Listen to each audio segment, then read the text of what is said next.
ക്രിസ്തുവിൽ പ്രിയപ്പെട്ടവരെ, ശാലമൊരുക്കുന്ന mother of God എന്ന പരിശുദ്ധ അമ്മയോടൊപ്പമുള്ള തീർത്ഥയാത്രയിലേക്ക് ഇന്ന് നിങ്ങളെല്ലാവരെയും ഞാൻ സ്നേഹപൂർവ്വം സ്വാഗതം ചെയ്യുകയാണ്. നാം കഴിഞ്ഞ എപ്പിസോഡുകളിൽ കണ്ടു, മറിയം ഒരു വിശുദ്ധ ഗ്രന്ഥമാണ്.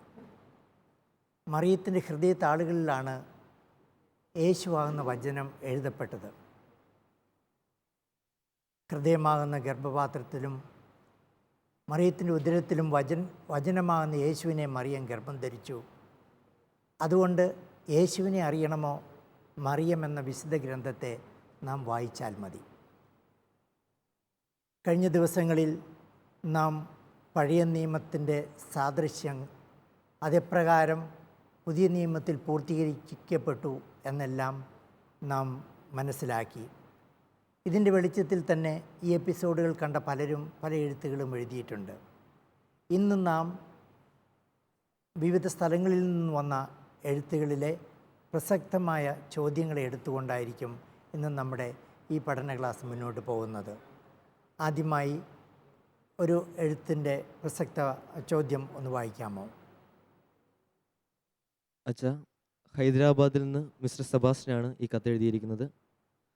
ദൈവത്തിൻ്റെ രക്ഷാകര പദ്ധതിയുടെ അനാവരണമാണ് പഴയ നിയമത്തിലുടനീളം നാം ദർശിക്കുന്നത്. പുതിയ നിയമത്തിൽ പ്രത്യക്ഷനായ രക്ഷകൻ്റെയും അവനിലൂടെ സംജാതമായ മാനവരക്ഷയുടെയും മുന്നോടിയും തയ്യാറെടുപ്പുമായിട്ടാണ് ദൈവജനം പഴയ നിയമത്തെ വീക്ഷിക്കുന്നതും വിലയിരുത്തുന്നതും. പുതിയ നിയമം പഴയ നിയമത്തിലെ ദൈവിക വാഗ്ദാനങ്ങളുടെയും പ്രവചനങ്ങളുടെയും പൂർത്തീകരണവുമാണ്. അവയിലുടനീളം ബിംബിക്കുന്ന പ്രതീകങ്ങളുടെ സാക്ഷാത്കാരങ്ങളുമാണ്. അതിനാൽ ദൈവത്തിൻ്റെ അമ്മയാകാൻ വിളിക്കപ്പെട്ട മറിയത്തെപ്പറ്റിയും ഏതാനും ചില ദൈവിക വാഗ്ദാനങ്ങളും പ്രവചനങ്ങളും പ്രതീകങ്ങളും പഴയ നിയമത്തിൽ കാണാൻ കഴിയുമെന്ന് അച്ഛൻ പറയുകയുണ്ടായല്ലോ. അത് അല്പം കൂടി ഒന്ന് വിശദീകരിക്കാമോ? മറിയത്തിൻ്റെ പഴയ നിയമ പ്രതീകങ്ങളെപ്പറ്റി നാം കഴിഞ്ഞ പ്രാവശ്യം സംസാരിച്ചു. പ്രധാനമായും 3 പ്രതീകങ്ങളെയാണ് അവിടെ കൊണ്ടുവന്നത്. മറിയം എന്നത് പുതിയ ഹവ്വായാണ്. പഴയ ഹവ്വ അനുസരണക്കേടിലൂടെ മനുഷ്യകുലത്തിൻ്റെ നാശത്തിന് കാരണമായെങ്കിൽ പുതിയ ഹവ്വ അനുസരണത്തിലൂടെ അവിടെ അതിലേക്ക് രക്ഷ കൊണ്ടുവന്നു. Mary Zion പുത്രിയാണ്. മേരി അതുപോലെ തന്നെ വാഗ്ദാന പേടകമാണ്. ഈ 3 കാര്യങ്ങളായിരുന്നു നാം കഴിഞ്ഞ പ്രാവശ്യം ചർച്ച ചെയ്തത്. നമുക്കറിയാം, പരിശുദ്ധ അമ്മയുടെ യഥാർത്ഥ ചിത്രം നമുക്ക് മനസ്സിലാകണമെങ്കിൽ പഴയ നിയമത്തിലേക്ക് നാം കടന്നു പോകണം. യേശു കൊണ്ടുവന്ന പുതിയ വെളിപാടിനെ മനസ്സിലാക്കുവാൻ വേണ്ടിയിട്ട് സഭാപിതാക്കന്മാരുടെ അഭിപ്രായം അനുസരിച്ച് പഴയ നിയമം അതിനു വേണ്ടിയിട്ടുള്ള ഒരു ഒരുക്കമായിരുന്നു. ആ പഴയ നിയമത്തിൻ്റെ പൂർത്തീകരണം അന്നത്തെ വ്യക്തികളിൽ, അന്നത്തെ സാഹചര്യത്തിൽ അവർ വ്യക്തിപരമായി കാര്യങ്ങൾ, അവരുടെ ദൗത്യങ്ങൾ നിർവഹിച്ചതുപോലെ ഇതാ പുതിയ നിയമത്തിൽ അത് നിർവഹിക്കപ്പെടുന്നു യേശുവിലൂടെ, മറിയത്തിലൂടെ. ആ ഒരു കാര്യമാണല്ലോ ഇന്നത്തെ ഈ ചോദ്യത്തിൽ നിറഞ്ഞു നിൽക്കുന്നത്.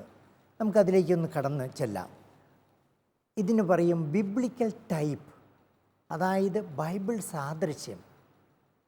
ബൈബിളിൽ ചില വ്യക്തികൾ, ചില സ്ഥാപനങ്ങൾ, ചില സംഭവങ്ങൾ, ഇവയുടെ ഒരു പൂർത്തീകരണം നാം എല്ലാം പുതിയ നിയമത്തിലും കാണുന്നുണ്ട്. മറിയത്തിൻ്റെ തിരഞ്ഞെടുപ്പ്, യേശുവിൻ്റെ പിറവി, പിന്നീടുള്ള യേശുവിൻ്റെ പരസ്യ ജീവിതത്തിലെ ഓരോ സംഭവങ്ങളും, യേശുവിൻ്റെ ബലിയർപ്പണം, ഇതെല്ലാം പഴയ നിയമത്തിൽ നാം പ്രതിഫലിച്ച് കാണുന്നുണ്ട്. മാത്രമല്ല, ഇവിടെ പരിശുദ്ധ കന്യാമറിയത്തെ പഴയ നിയമ പ്രവചനങ്ങളിൽ തന്നെ നമുക്ക് കാണുവാൻ സാധിക്കും. ഉദാഹരണമായി പറയുകയാണെങ്കിൽ, ഏശയ്യയുടെ പുസ്തകത്തിൽ 7:14 ഇമ്മാനുവേലിൻ്റെ കന്യകയായ മാതാവിനെ പറ്റി പറയുന്നുണ്ട്. അതുപോലെ തന്നെ മിക്കായുടെ പുസ്തകം 5:2 ബെത്ലേഹേമിൽ ശിശുവിന് ജന്മമേകിയ സ്ത്രീയെപ്പറ്റി പറയുന്നുണ്ട്. ഉത്തമഗീതത്തിലെ വധു 2:16 ആ വധുവിനെ പറ്റിയും പറയുമ്പോൾ മേരിയുടെ ഒരു പ്രതിരൂപമാണ് അവിടെ കാണുന്നത്, ഒരു പ്രതിച്ഛായ. ഇതുകൂടാതെ തന്നെ മേരിയുടെ പല പ്രതിരൂപങ്ങളും പഴയ നിയമത്തിൽ നമുക്ക് കാണാൻ സാധിക്കും. ഉദാഹരണമായിട്ട് പറയുകയാണെങ്കിൽ പുറപ്പാടിൻ്റെ പുസ്തകം 3:1-11 എരിയുന്ന മുൾപടർപ്പ് മോശ ദൈവത്തെ അഭിമുഖീകരിക്കുന്ന രംഗമാണ്. അവിടെ മുൾപടർപ്പ് കത്തിയെരിയുന്നു, പക്ഷെ അത് ചാമ്പലായി തീരുന്നില്ല. മേരിയിൽ സ്നേഹാഗ്നി, ദൈവസ്നേഹാഗ്നി കത്തിജ്വലിക്കുന്നു. മനുഷ്യരോടുള്ള മേരിയുടെ സ്നേഹം, അതാണ് മാതാവിൻ്റെ വിമല ഹൃദയം. നാം പലപ്പോഴും ഭക്തിപൂർവം നമ്മെ തന്നെ സമർപ്പിക്കുന്ന ആ ഒരു വലിയ ഭക്തിയുണ്ടല്ലോ, വിമല ഹൃദയത്തോട്. എന്താണ് അവിടെ കാണുന്നത്? കത്തി എരിയുന്ന ഹൃദയം, എന്നാൽ അത് ചാമ്പലായി തീരുന്നില്ല, എന്നും നിലനിൽക്കുന്നത്. മറ്റൊന്നാണ് ഉൽപ്പത്തിയുടെ പുസ്തകത്തിൽ 8:21 മേഘങ്ങളിലെ മഴവില്ലിനെ പറ്റി പറയുന്നുണ്ട്. ഈ ലോകത്തെ മുഴുവൻ അലങ്കരിക്കുന്ന, മനോഹരമാക്കുന്ന ആ മഴവില്ല് വലിയൊരു അടയാളമായിരുന്നു ഇസ്രായേൽക്കാർക്ക്. യാക്കോബിൻ്റെ ഗോവണി ഉൽപ്പത്തിയുടെ പുസ്തകത്തിൽ 28-ാം അധ്യായം. അതുപോലെ തന്നെ പുറപ്പാടിൻ്റെ പുസ്തകത്തിൽ മേരിയുടെ ഒരു പ്രതിച്ഛായ കാണുന്നത് വാഗ്ദാന പേടകത്തിലാണ്. എപ്രകാരം ദൈവസാന്നിധ്യം വാഗ്ദാന പേടകത്തിലുണ്ടായിരുന്നു, അതുപോലെ തന്നെ മേരിയുടെ ജീവനിലും ശരീരത്തിലും ആ ദൈവത്തിൻ്റെ സാന്നിധ്യം യേശുവിനെ ഗർഭം ധരിച്ചപ്പോൾ അതുണ്ടായിരുന്നു. ഉൽപ്പത്തിയുടെ പുസ്തകം 2-ാം അധ്യായത്തിൽ കാണുന്ന ഭൗമിക പറുദീസ, മേരിയെ നന്മ നിറഞ്ഞവളെ എന്ന് വിളിക്കുന്നുണ്ടല്ലോ. നന്മ പറുദീസയിൽ എന്താണ്?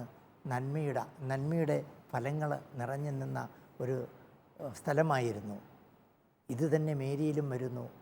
ഭൗമിക പറുദീസ, നന്മ നിറഞ്ഞവൾ, പരിശുദ്ധാത്മാവിൻ്റെ നന്മ കൊണ്ട്, ഫലം കൊണ്ട് നിറഞ്ഞ വ്യക്തി. ഇങ്ങനെ മേരിയെപ്പറ്റി നമുക്ക് പല പ്രതീകങ്ങളും നമുക്ക് പഴയ നിയമത്തിൽ കാണാൻ സാധിക്കും. ഇനി ചോദിച്ച എപ്രകാരം ഈ വാഗ്ദാന പേടകം എന്ന ആ ഒരു കൺസെപ്റ്റ്, പഴയ നിയമത്തിലെ ആ വാഗ്ദാന പേടകം മേരി പുതിയ നിയമത്തിൽ എപ്രകാരം നിറവേറിയെന്ന് ആദ്യം നാം മനസ്സിലാക്കുക. എന്തായിരുന്നു വാഗ്ദാന പേടകം? അത് ദൈവം തന്നെ ആവശ്യപ്പെട്ട് ഒരു പേടകം നിർമ്മിക്കുകയാണ്. പുറപ്പാടിൻ്റെ പുസ്തകം 20-ാം അധ്യായത്തിൽ എപ്രകാരം പേടകം നിർമ്മിക്കണമെന്നും എന്തൊക്കെ വസ്തുക്കൾ ഇതിനകത്ത് വയ്ക്കണമെന്നും പറയുന്നുണ്ട്. പ്രധാനമായി ദൈവം കൊടുത്ത ആ കൽപ്പന, കൽപ്പന എഴുതിയ പലക, അതുപോലെ തന്നെ അഹ്റോൻ്റെ പുഷ്പിച്ച ആ വടി, സ്വർഗത്തിൽ നിന്നും അവർക്ക് ലഭിച്ച മന്ന, അത് സൂക്ഷിക്കാൻ വേണ്ടി സ്വർണം കൊണ്ടുള്ള പാത്രം, ഇതായിരുന്നു പേടകത്തിൽ വെച്ചിരുന്നത്. അപ്പോൾ ഈ പേടകവുമായി ഇസ്രായേൽക്കാർ എവിടെയെല്ലാം പോകുന്നോ അവിടെ ദൈവത്തിൻ്റെ സംരക്ഷണമുണ്ടായിരുന്നു. ജെറിക്കോയുടെ ഭിത്തി തകർത്തതും യോർദാൻ നദിയിലൂടെ അവർ കടന്നുപോയതും എല്ലാം ഈ പേടകത്തിൻ്റെ അത്ഭുതമായ ശക്തി മൂലമായിരുന്നു. അതുകൊണ്ട് മോശ ജനങ്ങളെ നയിച്ചപ്പോൾ ഈ പേടകം കൊണ്ടുവച്ച ശേഷം അവിടെ അവർ കൂടാരം നിർമ്മിച്ചു. നാം കാണുന്നുണ്ട് ഉൽപ്പത്തിയുടെ പുസ്തകത്തിൽ, അവിടെ ദൈവത്തിൻ്റെ ദിവ്യമായ സാന്നിധ്യത്തെ അവർക്ക് അനുഭവപ്പെട്ടു. അവിടെ ദൈവം തൻ്റെ നിഴൽ അവിടെ പടർത്തി.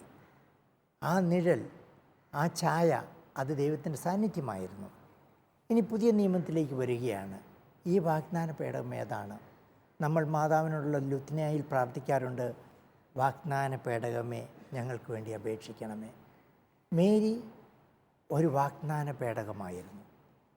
പഴയ നിയമത്തിൽ നാം കണ്ട ആ പേടകത്തിലെ എല്ലാ കാര്യങ്ങളും മേരിയിലും നിറവേറുകയാണ്. ആ ദൈവം നൽകിയ കൽപ്പനയുടെ പലക, ഇവിടെ ഇതാ ദൈവം തൻ്റെ വചനത്തെ മേരിയിലേക്ക് ആവസിപ്പിക്കുകയാണ്. പരിശുദ്ധാത്മാവിനാൽ മറിയം ഗർഭവതിയായി. അഹ്റോൻ്റെ പുഷ്പിച്ച ആ വടി, അതായത് അത് പൗരോഹിത്യത്തെ സൂചിപ്പിക്കുന്നതായിരുന്നു. അഹ്റോനിലൂടെ പൗരോഹിത്യം തുടങ്ങുകയാണ്. യേശു നിത്യപുരോഹിതനാണ്. ആ നിത്യപുരോഹിതനെയാണ് മേരി സ്വീകരിച്ചിരിക്കുന്നത്. വീണ്ടും ദൈവത്തിൻ്റെ സാന്നിധ്യം നിറഞ്ഞ സ്വർഗത്തിലെ മന്ന അവർ സ്വർണ്ണപാത്രത്തിൽ സൂക്ഷിച്ചിരുന്നു. യേശു യോഹന്നാൻ്റെ സുവിശേഷത്തിൽ പറയുന്നില്ലേ 6-ാം അധ്യായത്തിൽ, ഞാൻ സ്വർഗത്തിൽ നിന്നും ഇറങ്ങി വന്ന ജീവൻ്റെ അപ്പമാണ്. അപ്പോൾ ഏതൊക്കെ പഴയ നിയമത്തിൽ സംഭവങ്ങൾ ദൈവസാന്നിധ്യവുമായി ബന്ധപ്പെട്ടോ അത് മുഴുവൻ പുതിയ നിയമത്തിൽ നിറവേറുകയാണ്. അതുകൊണ്ടാണ് മേരിയെ വാഗ്ദാനത്തിൻ്റെ പേടകമേ എന്ന് വിളിക്കുന്നത്. ഈ വാഗ്ദാനത്തിൻ്റെ പേടകം, അതാണ് യേശുനാഥൻ നമുക്ക് നൽകുന്ന വാഗ്ദാനങ്ങൾ. നമ്മൾ കഴിഞ്ഞ എപ്പിസോഡിൽ കണ്ടു, നമ്മൾ മറിയത്തോട് പ്രാർത്ഥിക്കുന്ന പ്രാർത്ഥനയിൽ ഏറ്റവും മഹത്വപൂർണമായ ഒരു പ്രാർത്ഥന, സർവേശിൻ്റെ പരിശുദ്ധ മാതാവേ, ദൈവ വാഗ്ദാനങ്ങൾ നിറവേറുവാൻ വേണ്ടി ഞങ്ങൾക്ക് വേണ്ടി പ്രാർത്ഥിക്കണമേ. ദൈവിക വാഗ്ദാനം അത് യേശുവിൻ്റെ വാഗ്ദാനമാണ്.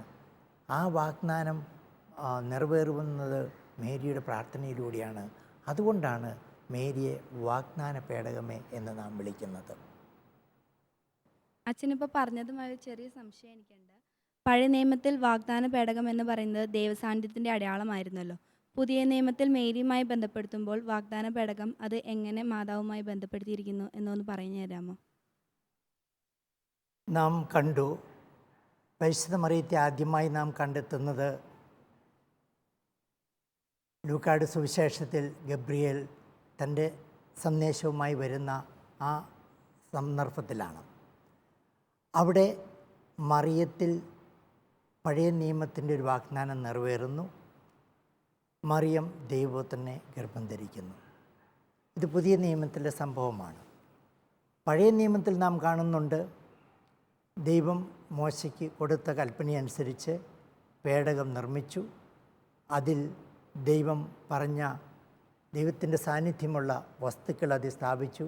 അവിടെ ദൈവ സാന്നിധ്യം കാണുന്നുണ്ട്. ഇതേ സംബന്ധിച്ച് പഴയ നിയമം തന്നെ നമുക്കൊന്ന് എടുത്തൊന്ന് വായിക്കാം. എന്താണ് പഴയ നിയമത്തിൽ നടന്നത്, എന്താണ് പുതിയ നിയമത്തിൽ പൂർത്തിയായത് എന്ന്. സാമുവേലിൻ്റെ 2-ാം പുസ്തകം അധ്യായം 6, 1 മുതലുള്ള വാക്യങ്ങളൊന്ന് എടുത്ത് വായിക്കാമോ?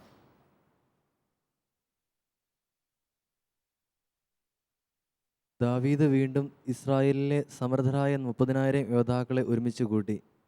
അവർ അവരോടൊപ്പമുള്ള സകല ജനങ്ങളോടും കൂടെ കെരൂബുകൾക്കിടയിൽ സിംഹാസനസ്ഥനായിരിക്കുന്ന സൈന്യങ്ങളുടെ കർത്താവിൻ്റെ നാമം ധരിക്കുന്ന ദൈവത്തിൻ്റെ പേടകം ബാലയൂദായിൽ നിന്ന് കൊണ്ടുവരുന്നതിന് പുറപ്പെട്ടു. അവർ ദൈവത്തിൻ്റെ പേടകം ഒരു പുതിയ കാളവണ്ടിയിൽ കയറ്റി മലയിലുള്ള അബിനാദാബിൻ്റെ വീട്ടിൽ കൊണ്ടുവന്നു. അബിനാദാബിൻ്റെ പുത്രന്മാരായ ഉസ്സായും അഹിയോയുമാണ് ദൈവത്തിൻ്റെ പേടകമിരുന്ന വണ്ടി തെളിച്ചത്. അഹിയോ പേടകത്തിന് മുൻപേ നടന്നു. ദാവീദും ഇസ്രായേൽ ഭവനവും സന്തോഷത്തോടും സർവശക്തിയോടും കൂടെ കിന്നരം, വീണ, ചെണ്ട, മുരജം, കൈത്താളം എന്നിവ ഉപയോഗിച്ച് കർത്താവിന് മുമ്പിൽ പാട്ടുപാടി നൃത്തം ചെയ്തു. സാമുവേലിൻ്റെ പുസ്തകത്തിലെ 6-ാം അധ്യായത്തിലെ 14-ാം വാക്യം കൂടി ഒന്ന് വായിക്കുക. ദാവീദ് കർത്താവിന് മുൻപാകെ സർവശക്തിയോടും കൂടെ നൃത്തം ചെയ്തു. ചണനൂല് കൊണ്ടുള്ള ഒരു അരക്കച്ച മാത്രമേ അവൻ ധരിച്ചിരുന്നുള്ളൂ. ഇവിടെ നാം കാണുന്നത് കർത്താവിൻ്റെ പേടകം, വാഗ്ദാനത്തിൻ്റെ പേടകം, അതൊരു ഉടമ്പടിയുടെ പേടകവുമായിരുന്നു. ദൈവവും മനുഷ്യനും തമ്മിലുള്ള ഉടമ്പടിയുടെ അച്ചാരമായിരുന്നു ഈ വാഗ്ദാന പേടകം.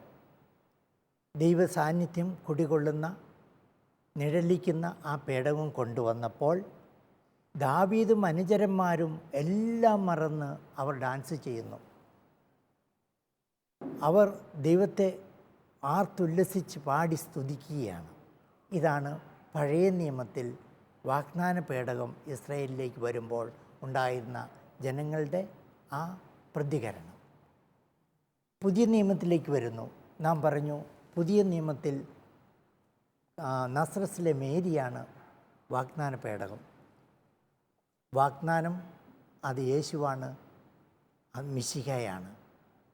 ഇനി എപ്രകാരമാണ് ഈ വാഗ്ദാന പേടകം ഭൂമിയിലേക്ക് വന്നപ്പോൾ മനുഷ്യരിലുണ്ടായിരുന്ന പ്രതികരണമെന്ന് ലൂക്കാ സുവിശേഷകൻ സൂചിപ്പിക്കുന്നുണ്ട്. ലൂക്കായുടെ സുവിശേഷം 1-ാം അധ്യായത്തിലെ മേരി എലിസബത്തിനെ കണ്ടുമുട്ടുന്ന ആ രംഗം അതൊന്ന് വായിക്കാമോ? വിശുദ്ധ ലൂക്കായുടെ സുവിശേഷം അധ്യായം 1 വാക്യങ്ങൾ 39 മുതൽ. ആ ദിവസങ്ങളിൽ മറിയം യൂദായിലെ മലമ്പ്രദേശത്തുള്ള ഒരു പട്ടണത്തിലേക്ക് തിടുക്കത്തിൽ യാത്ര പുറപ്പെട്ടു. അവൾ സക്രിയയുടെ വീട്ടിൽ പ്രവേശിച്ച് എലിസബത്തിനെ അഭിവാദനം ചെയ്തു. മറിയത്തിൻ്റെ അഭിവാദനം കേട്ടപ്പോൾ എലിസബത്തിൻ്റെ ഉദരത്തിൽ ശിശു കുതിച്ചു ചാടി. എലിസബത്ത് പരിശുദ്ധാത്മാവ് നിറഞ്ഞവളായി. അവൾ ഉദ്ഘോഷിച്ചു, നീ സ്ത്രീകളിൽ അനുഗ്രഹീതയാണ്, നിന്റെ ഉദരബലവും അനുഗ്രഹീതം. എൻ്റെ കർത്താവിൻ്റെ അമ്മ എൻ്റെ അടുത്ത് വരാനുള്ള ഈ ഭാഗ്യം എനിക്ക് എവിടെ നിന്ന്? ഇതാ, നിന്റെ അഭിവാദന സ്വരം എൻ്റെ ചെവികളിൽ പതിച്ചപ്പോൾ ശിശു എൻ്റെ ഉദരത്തിൽ സന്തോഷത്താൽ കുതിച്ചു ചാടി. കർത്താവ് അരുൾ ചെയ്ത കാര്യങ്ങൾ നിറവേറുമെന്ന് വിശ്വസിച്ചവൾ ഭാഗ്യവതി. ഇവിടെ പുതിയ നിയമത്തിലും ഈ വാഗ്ദാന പേടകം എലിസബത്തിനെ സന്ദർശിച്ചപ്പോൾ അവിടെ നടക്കുന്ന സംഭവങ്ങളാണ് ലൂക്കാ സുവിശേഷൻ വിവരിക്കുന്നത്. വളരെ ലളിതമായി എപ്രകാരമാണ് പഴയ നിയമം പൂർത്തിയായത് എന്നത് വിശദീകരിക്കുന്നു. അതായത് എലിസബത്തിനെ സന്ദർശിച്ചപ്പോൾ എലിസബത്ത് ആനന്ദം കൊണ്ട് നിറഞ്ഞു, പരിശുദ്ധാത്മാവ് കൊണ്ട് നിറഞ്ഞു. എന്നിട്ട് പറയുന്നുണ്ട്, ഈ കർത്താവിൻ്റെ അമ്മ എന്നെ സന്ദർശിക്കുവാൻ എനിക്ക് ഇവിടുന്ന് ഭാഗ്യമുണ്ടായി. സാമുവേലിൻ്റെ പുസ്തകം 2-ാം അധ്യായത്തിൽ 6-ാം അധ്യായത്തിൽ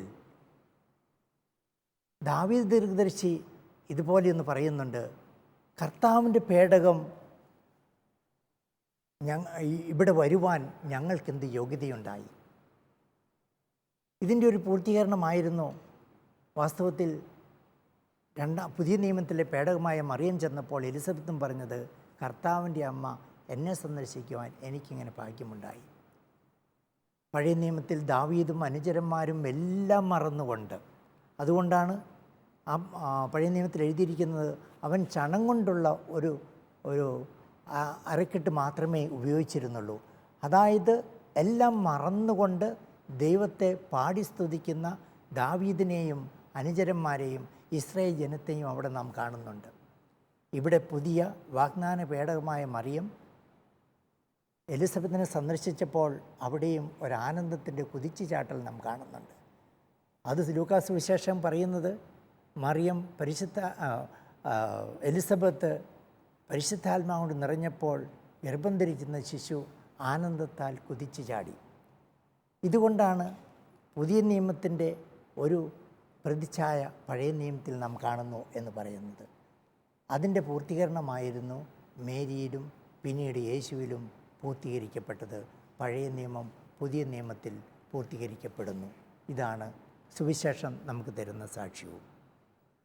ഇന്നത്തെ പഠനത്തിൽ നിന്ന് നമുക്ക് മനസ്സിലായത്, യേശുവിനെ ശരിക്കും നമ്മൾ അറിഞ്ഞ് മനസ്സിലാക്കണമെങ്കിൽ യേശുവിൻ്റെ ദൗത്യം എന്താണെന്ന് മനസ്സിലാക്കുകയും അതുപോലെ തന്നെ യേശു കൊണ്ടുവന്ന രക്ഷ നമ്മളിലേക്ക് നാം സ്വീകരിക്കുവാനും നമുക്ക് സാധിക്കുകയും ചെയ്യണമെങ്കിൽ നമ്മൾ പഴയ നിയമവും പുതിയ നിയമവും നന്നായി പഠിക്കേണ്ടിയിരിക്കുന്നു. കാരണം പഴയ നിയമത്തിൻ്റെ പൂർത്തീകരണം പുതിയ നിയമമാണ്. യേശുവിലെല്ലാം പൂർത്തീകരിക്കപ്പെടുന്നു. അപ്പോൾ യേശുവിനെ അറിയണമെങ്കിൽ മറിയം എന്ന ആ വിശുദ്ധ ഗ്രന്ഥത്തെ നാം മനസ്സിലാക്കണം. മറിയം എന്ന വിശുദ്ധ ഗ്രന്ഥത്തെ മനസ്സിലാക്കണമെങ്കിൽ പഴയ നിയമത്തെ നാം വായിക്കുകയും പഠിക്കുകയും മനസ്സിലാക്കുകയും ചെയ്യണം. രണ്ടാമത്തെ കാര്യം, ഇതേ സംബന്ധിച്ച് തിരുസഭ നമ്മെ പഠിപ്പിക്കുന്ന ഔദ്യോഗികമായ പഠനങ്ങൾ അത് നാം മനസ്സിലാക്കണം. എന്തുകൊണ്ടാണ് ഇന്ന് നമ്മുടെ സഭയിൽ നിന്നും ചില നിസ്സാര കാര്യങ്ങളുമായി പലരും വഴിതെറ്റിപ്പോകുന്നത്, മറ്റു ചില സഭകളിൽ ചെന്ന് ചേരുന്നത്? ഇതിൻ്റെ അടിസ്ഥാനം അവരുടെ അജ്ഞതയാണ്. ബൈബിളിലെ ഏതാനും ചില വചനങ്ങൾ മാത്രം എടുത്തുകൊണ്ട് അവർ അതിൽ പൂർണ്ണമായി അർത്ഥം കണ്ടെത്താൻ ശ്രമിക്കുന്നു. എന്നാൽ പഴയ നിയമത്തിൻ്റെ പൂർത്തീകരണമാണ് ഈ പുതിയ നിയമമെന്നും അതിനകത്തെ വചനത്തിൻ്റെ അർത്ഥം എന്താണെന്നും ശരിക്കും മനസ്സിലാക്കിയാൽ ഒരു മനുഷ്യരും യഥാർത്ഥ വിശ്വാസത്തിൽ നിന്നും വിട്ടുപോവുകയില്ല. അങ്ങനെ വിട്ടുപോകുന്നത് വഴി അവരവരുടെ അജ്ഞതയാണ് കാണിക്കുകയും അതുപോലെ തന്നെ അവരുടെ തന്നെ വിശ്വാസരാഹിത്യത്തിലേക്കാണ് അവർ പോകുന്നത്. സത്യമതത്തിൽ നിന്നും അവർ അകന്നു പോവുകയും ചെയ്യുന്നത്. ഈ കാലഘട്ടത്തിൽ നമുക്കും നമ്മളുടെ ആ പഠനം നമ്മളെ അനുഭവത്തിലേക്കും അനുഭവം രക്ഷയിലേക്കും നമ്മെ നയിക്കണം. അതിനുവേണ്ടി നമുക്ക് പരിശ്രമിക്കുകയും പ്രാർത്ഥിക്കുകയും ചെയ്യാം. നിങ്ങൾക്കെല്ലാവർക്കും ഒരിക്കൽ കൂടി ദൈവത്തിൻ്റെ അനുഗ്രഹം ഞാൻ പ്രാർത്ഥിക്കുന്നു. പരിശുദ്ധ അമ്മ നിങ്ങൾക്കെല്ലാവർക്കും നിങ്ങളുടെ കുടുംബത്തിനും ശാന്തിയും സമാധാനവും നൽകട്ടെ. അമ്മയുടെ ആ ഹൃദയ താളുകളിൽ എഴുതപ്പെട്ട വചനം എല്ലാ ദിവസവും നിങ്ങളുടെ കുടുംബത്തിൽ വായിക്കുകയും പഠിക്കുകയും അങ്ങനെ യഥാർത്ഥ വചനത്തിൽ അടിയുറച്ച ജീവിതം നയിക്കുവാൻ നിങ്ങൾക്ക് എല്ലാവർക്കും സാധിക്കട്ടെ എന്ന് ഞാൻ ആശംസിക്കുകയും ചെയ്യുന്നു. എല്ലാവർക്കും ഒരിക്കൽ കൂടി ദൈവത്തിൻ്റെ കൃപയും അനുഗ്രഹവും പ്രാർത്ഥിക്കുന്നു. നന്ദി.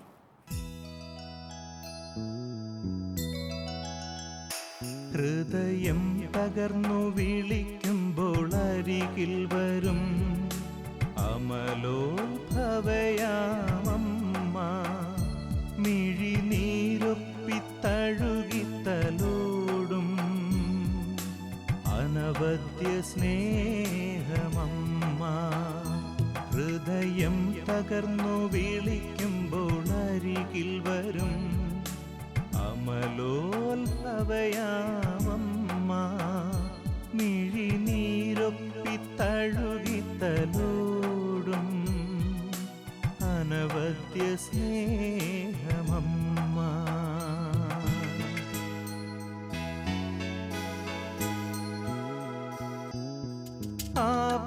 ആപത്തിലുലയാതെ താങ്ങായി വരും പാരിൻ സഹരക്ഷയമ്മ.